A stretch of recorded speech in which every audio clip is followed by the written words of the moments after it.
Audrey and Wilf Strom, a lifetime of innovation, invention, and advocacy, began in the Winnipeg St. James Pool in the early 1960s.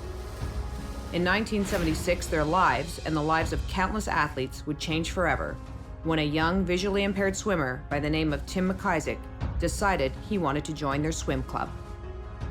Tim showed up. He wanted to swim and he contacted the club, and that of course would be Mom answering the phone.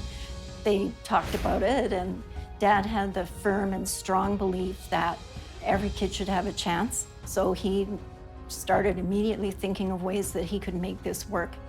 Wilf would serve as Tim's personal coach for 16 years, helping him to become one of Canada's top Paralympic Games medal producers of the 1980s. He certainly motivated me.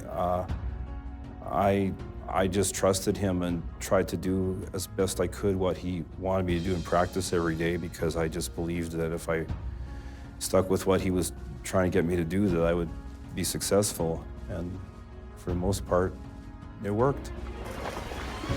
Inspired by Tim's need for speed and safety, Wilf and his wife Audrey would develop the tapping system, the most significant breakthrough in visually impaired swimming.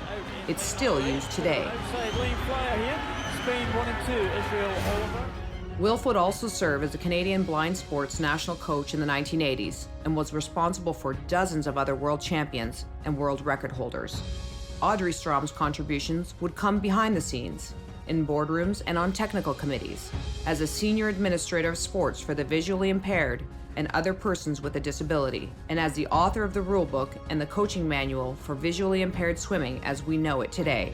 She came along and I think was doing a lot of educating of people in terms of, let's start looking at this as a sport that people with disabilities are doing instead of a disabled thing first.